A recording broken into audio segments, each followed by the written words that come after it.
डार है। इनको जानकर और सीख लेकर व्यक्ति जीवन की जटिल समस्याओं का आसानी से समाधान पा सकता है। आइए जानते हैं इन्हीं में से कुछ कहानियों के बारे में।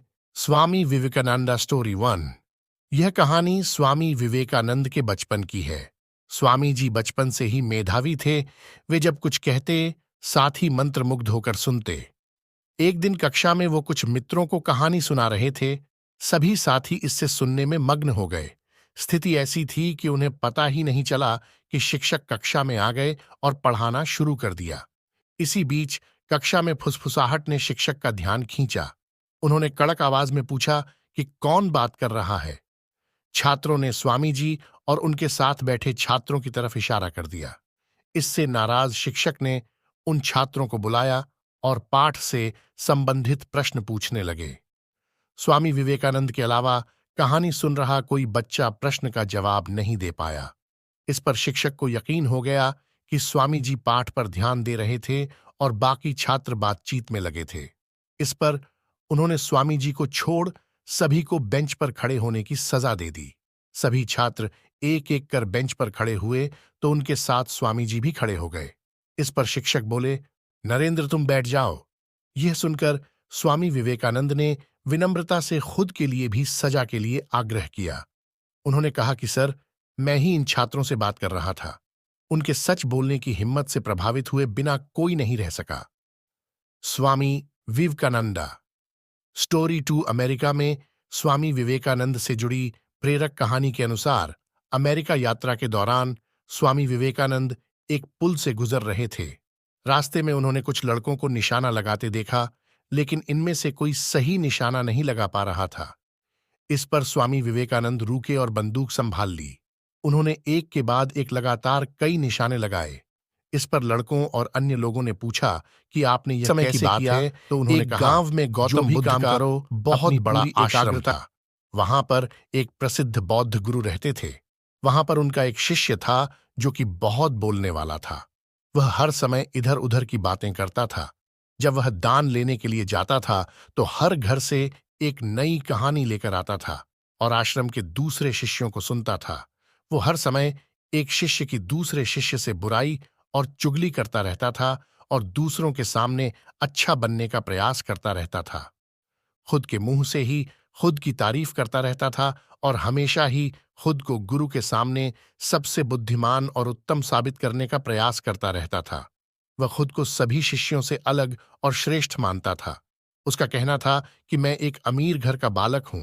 अगर मैं चाहता तो एक आरामदायक और सुविधाओं से भरा जीवन जी सकता था, लेकिन मैं वह सब छोड़कर यहां आया क्योंकि मुझे सत्य की खोज करनी है, खुद को जानना है, जीवन को जानना है।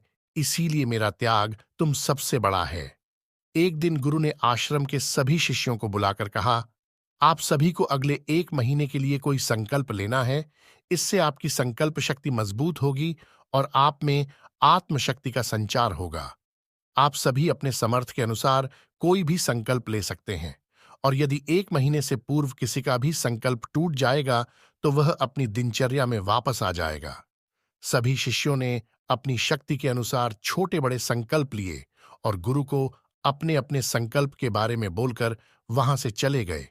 लेकिन वह शिष्य जो खुद को सबसे अलग और बड़ा दिखाना चाहता था, वह सीधे गुरु की कुटिया में पहुंच गया और बोला, मैं कोई छोटा मोटा संकल्प नहीं लेना चाहता, बल्कि खुद की ही जैसे एक बड़ा और महान संकल्प लेना चाहता हूं।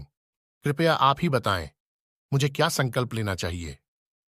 उसकी यह बात सुनकर गुरु मुस्कुराए और बोले, क्या तुम मेरे द्वारा दिए गए संकल्प को पूरा कर पाओगे? क्या तुम्हारे लिए उसे पूरा करना संभव होगा? शायद नहीं। वह तुम्हारे लिए संभव नहीं है। तुम उसे पूरा नहीं कर पाओगे। इसीलिए हटा तुम देते खुद ही हैं। कोई संकल्प स्वामी ढूंढो। विवेकानंद के कोट, जिंदगी को मिलती है नई दिशा। स्वामी विवेकानंदा प्रसंग 4।